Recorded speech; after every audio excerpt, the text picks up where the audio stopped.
Have you ever wondered how these massive machines manage to defy gravity and soar through the skies? The secret lies in the intricate balance of four fundamental forces: lift, weight, thrust, and drag. Lift is the upward force that keeps the plane aloft, generated by the unique shape of the wings. Weight, on the other hand, is the force of gravity pulling the airplane down. The struggle between lift and weight is what keeps the plane in the air. Then we have thrust, the force that propels the plane forward, created by powerful jet engines or propellers. Lastly, we have drag, the force that resists the airplane's forward motion. It's the delicate dance between these four forces that enables controlled flight. It's not just about defying gravity, it's about maintaining a careful equilibrium. Understanding these four forces is the key to understanding how an airplane flies. First, let's take a look at lift, the upward force that keeps the airplane in the air. It's the magical force that seems to defy gravity, allowing these hefty machines to cruise above the clouds. And the secret behind it? It's all in the wings, or more specifically, the airfoil. This is the shape of the wing when you look at it from the side. It's cleverly designed to be curved on top and flatter on the bottom.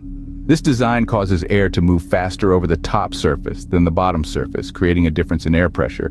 The pressure is lower on top and higher on the bottom, and it's this pressure difference that creates lift, pushing the airplane upwards. So, the clever design of the wings allows the plane to generate lift and take to the skies. Next, we have thrust, the forward force that propels the airplane through the air. You know when you're sitting in your seat and you feel that sudden surge of speed? That's thrust in action, pushing you back in your seat as the plane accelerates down the runway. But how is thrust created? Well, it's all about the engines. Airplanes use either jet engines or propellers to generate thrust. In a jet engine, air is sucked in at the front, compressed, mixed with fuel, and then ignited. This creates a high-speed stream of hot exhaust gases that are expelled out the back, and in reaction, the plane is pushed forward. It's like blowing up a balloon and then letting it go. The air rushing out of the balloon propels it forward. That's the principle of thrust. Thrust is what pushes the plane forward, overcoming drag and propelling it through the air. Weight, on the other hand, is the force pulling the airplane down. It's the product of mass and gravity. You see, every object on Earth, including an airplane, experiences the pull of gravity. This force acts downward towards the center of the Earth. Now, for an aircraft to achieve and maintain level flight, the force of lift must equal the weight of the aircraft. This delicate balance is crucial. If the lift is less than the weight, the plane descends. And if the lift is greater, the plane ascends. But how do pilots manage this balance? Well, adjusting the power of the engines and the aircraft's attitude, which is its orientation relative to the horizon, allows pilots to control this equilibrium. They can increase or decrease lift to offset changes in weight, such as fuel consumption during flight. So to keep the plane in the air, the lift must always counteract the weight. Last but not least, we have drag, the force that resists the airplane's forward motion. Just like when you're swimming and you can feel the water pushing against you, an airplane experiences a similar resistance from the air as it moves through it. This resistance is what we call drag. Drag is caused by the friction between the airplane's surface and the air. But you might wonder, how can something as thin as air cause enough friction to slow down an airplane? Well, remember that an airplane is moving at high speeds, and at those speeds, even thin air can create a significant amount of friction. To minimize drag, airplanes are designed with a streamlined shape. Think about the sleek, smooth lines of an airplane's body and wings. Even the landing gear is retractable, so it doesn't stick out and cause extra drag. By reducing drag, planes can fly more efficiently and use less fuel. This is why understanding and managing drag is such an important part of airplane design and operation. Now that we understand the forces at work, let's look at how pilots control these forces to steer the plane. Pilots have a variety of control surfaces at their disposal, each serving a specific purpose. First, we have the ailerons, found on the trailing edge of the wings. By adjusting these, pilots can control the roll of the plane, causing it to bank left or right. Next up, we have the elevators, located on the tail of the plane. These control the pitch of the aircraft, allowing it to climb or descend. And lastly, we have the rudders. Attached to the vertical stabilizer at the rear, they control the yaw of the plane, enabling it to turn left or right without banking. Each of these control surfaces plays a crucial role in maintaining the balance of forces we discussed earlier. These control surfaces allow pilots to navigate the skies with precision. Takeoff and landing are two of the most critical phases of any flight.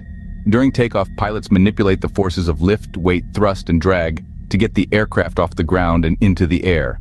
The engines roar to life as they increase thrust, overcoming drag and propelling the aircraft forward. As speed builds, the wings generate more lift than weight, and the aircraft becomes airborne. Landing, on the other hand, is a delicate dance of decreasing thrust and carefully managing the descent.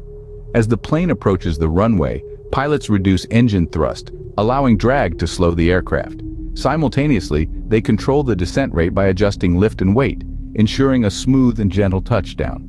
With careful control of these forces, pilots can safely take off and land the aircraft. It's a marvel of human ingenuity and technology, a testament to our ability to harness the laws of physics to explore the skies. In the cockpit, pilots constantly monitor their altitude and speed. These two elements are crucial for a successful flight and are continuously controlled and adjusted by the pilot. Altitude, or how high the airplane is above the ground or sea level, is managed by tweaking the delicate balance between lift and weight. When a pilot wants to climb to a higher altitude, they increase the lift to outweigh the aircraft's weight. Conversely, to descend, the lift is reduced to let the weight take over. Now let's talk speed. The speed of an airplane, also known as airspeed, is controlled by adjusting engine thrust and the aircraft's attitude, which is its orientation relative to the horizon. If the pilot wants to speed up, they increase the engine thrust and adjust the plane's attitude to a slight nose-down position. To slow down, the thrust is decreased, and the plane's attitude is adjusted to a slight nose-up position. By keeping a close eye on these variables, pilots can ensure a safe and smooth flight. So, there you have it, the basics of how an airplane works. We've embarked on a fascinating journey today, exploring the intricate mechanics behind those massive machines that seem to effortlessly defy gravity. Our journey began with the four fundamental forces of flight: lift, weight, thrust, and drag. We learned how lift propels an airplane upward, created by the unique design of the wings that causes air pressure to decrease on top and increase below.